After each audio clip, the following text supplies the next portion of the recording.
So in the 8th grade, I had this one bully, okay? We'll call him Judo, because he knew martial arts.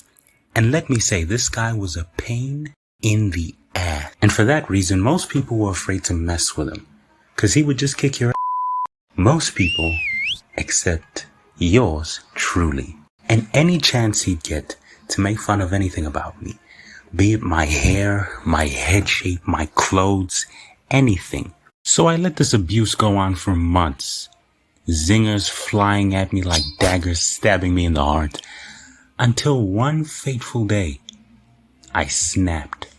And I just couldn't take it anymore. This particular day, in English class, I gave him what for. So we're in English class and we're doing idioms. And our teacher's busy asking us the meanings, and me, being the know-it-all that I was, answered every single question perfectly. So much so that my teacher looked at me and was like, okay, you gotta stop answering questions. And she started shifting her gaze to my other unknowing classmates. Her efforts proved to be futile because most of my classmates didn't know the meaning to these idioms. So eventually she relented, turned to me, and asked me the meaning to one that I didn't know the answer to. And seeing me in this vulnerable state, Judo saw an opening to embarrass me for no reason.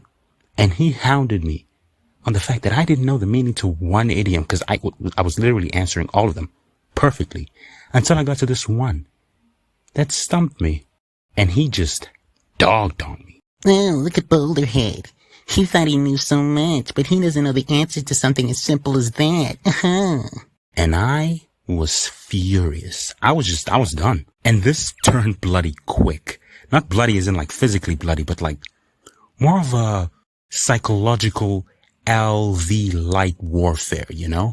So I hit back with wit of lightning speed, like immeasurable pace. And he had no rebuttal. I dissed him so bad, he stood there, furious, and I was smiling. And this dude was just standing there, clenching his fists.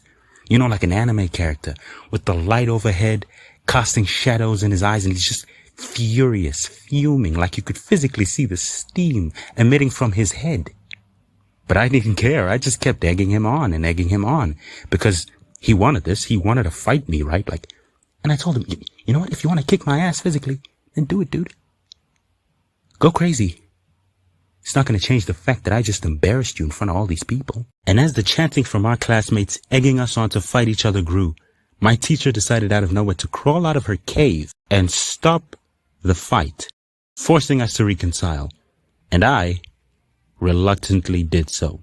I apologized, said I took it too far, blah, blah, blah. He made a snide remark, because he didn't want to apologize. The one thing I don't like about that whole situation was how I was made to be the villain. Like, as I was dissing this dude, everyone turned on me saying, whoa, dude, you took it too far. Why are you so mean? How could you say that? Like, this dude didn't just roast me since I got here for no reason. But the moment I opened my mouth, everyone's saying, f me. I'm like, what do you say fuck me for? It doesn't really matter, though. If there's one thing I learned from that entire interaction, was that you shouldn't entertain people and their nonsense. When people want to make fun of you, say terrible things, I should learn to just chill out. Unless I want to get my ass kicked, even if they're in the wrong. People are just terrible. Of course, I didn't learn that lesson then, and I made a lot more mistakes afterwards, but hey, that's a story for another day.